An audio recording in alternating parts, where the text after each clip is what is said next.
पाहताय प्रहार टीव्ही, सत्यमेव व्रतम। राज आणि उद्धव ठाकरे या बंधूंनी आगामी पालिका निवडणुकीसाठी आपली युती जाहीर केली। यावेळी ठाकरे बंधूंनी पत्रकारांच्या विविध प्रश्नांना उत्तरं दिली। यावेळी रावसाहेब दानवेंबद्दल विचारलेल्या प्रश्नांना ठाकरे बंधूंनी आपल्या खास शैलीत उत्तर दिलं। ते त्या पातळीचे नाहीयेत, त्यांना पक्षात कोण विचारतं का, असं उद्धव ठाकरे म्हणाले। तर उद्धव ठाकरेंच्या हातातून माईक खेचून घेत दानवेंवर काय बोलायचं असा खोचक टोला राज ठाकरेंनी लगावला। या सर्व पार्श्वभूमीवर रावसाहेब दानवेंनी प्रत्युत्तर दिलंय।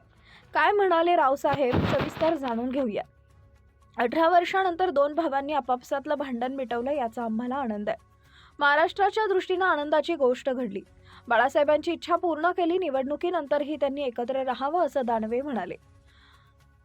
यावर रावसाहेब दानवे यांनी प्रत्युत्तर दिलंय, त्यांना इतकी गोष्ट लागायचं कारण नाहीये।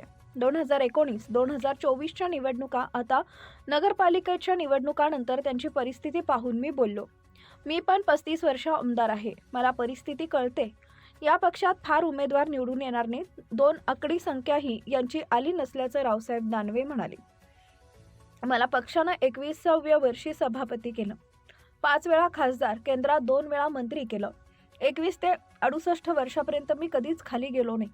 माझी पक्षातील ही किंमत आहे, पण यांची अवकात काय। काळा बुरका घालून मागच्या दारात विधान परिषदेत गेले आणि 2.5 वर्ष राज्य करता आलं नाही। मी वाघ आहे, पुढच्या दारानं डरकाळ्यात देत जातो, मागच्या दारानं शेपूट घालून विधान परिषदेत जात नाही। निवडणूक का लढत नाही, तुमची पक्षात काय उरली, याचा विचार त्यांनी केला पाहिजे, असा टीका त्यांनी रावसाहेब दानवे यांनी केली आहे। एकत्र पत्रकार परिषद चालली असताना दुसरीकडे यांचे कार्यकर्ते सोडून चालले। मी कोणाचं नाव घेतलं नाही, पक्ष अस्तित्वात राहणार नाही असं म्हटलं, यांनी माझं नाव घेतलं। मी राज्यभर प्रचार करत फिरलो, त्यामुळे मला यांची परिस्थिती कळली आहे, असं रावसाहेब दानवे म्हणाले।